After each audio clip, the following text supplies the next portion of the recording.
So we got the cage for one of our rabbits, and no, it's not that we are now raising our rabbits in cages, which is something that we said in the past we would absolutely not do, because we believe that, or we are trying to raise rabbits in an environment that allows rabbits to express their, innate behavior, to burrow, to hop around, to, eat grass, to do all the things that rabbits would do when they, if they were in the wild. And obviously New Zealand rabbits, they are bred specifically for meat or for fur maybe even. But nonetheless, there are a lot of instincts in rabbits that we want to preserve, by how we raise them. And so that's why we have all of our rabbits in hutches, in colonies actually, where they can burrow and where they can do as much of their rabbity thing that they want. But nonetheless, we recently got a cage for a specific reason. And one was, we wanted to have something where we can temporarily move rabbits, maybe if they are sick, if they are injured, if they are, the other day a rabbit got attacked, I don't know by what, by an animal that must have reached through the wire or something.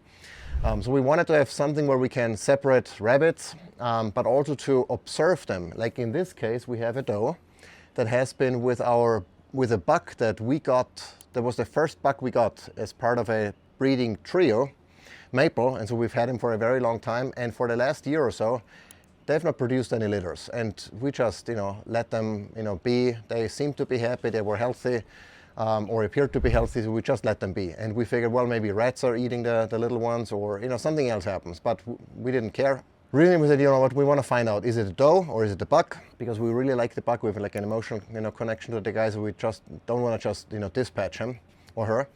And so we put her in this cage, and she immediately started building a nest in this nesting box. And this is a really, really nice cage. I mean, for a cage, it's from KW Cages. It has a smaller grid on the bottom. It has the feeder here on the outside. There's the nesting box. It's fairly large, comparatively speaking. It has 2 levels, so it's meant as a nursery kind of for pregnant does to deliver. And so we got this cage, and she started, nesting immediately.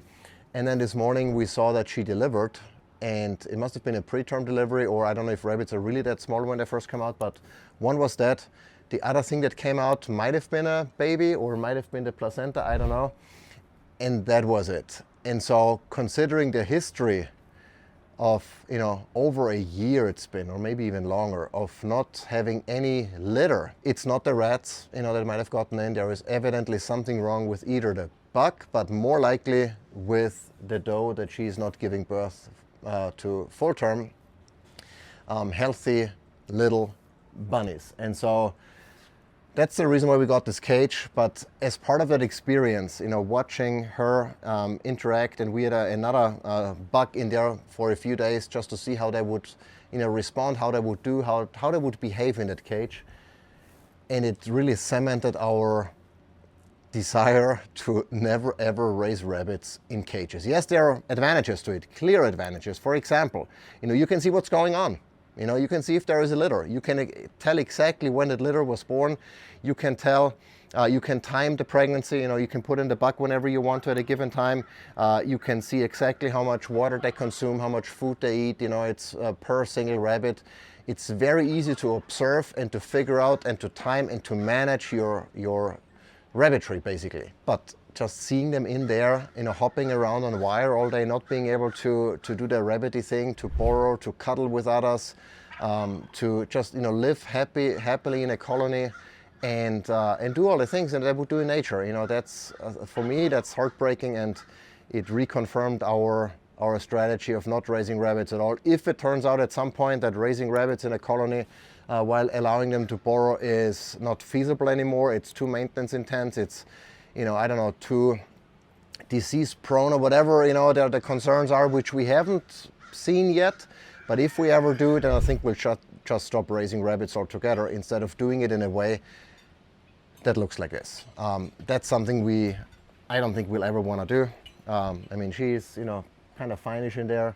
She's lying around, hopping around, she's eating, she's pooing and peeing, but it's just not what we envision for how a rabbit life should be. And so that was a good experiment, kind of to confirm what we already knew before we had a cage.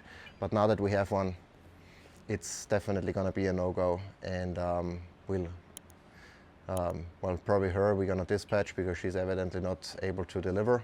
So but for all the other rabbits, they will stay in those hutches. They will be able to burrow and raise their kids in there, even if it's a little bit more maintenance intensive for us, in the sense of, you know, catching them when it's time to move them to the mobile rabbit tractors, which you can see one down there.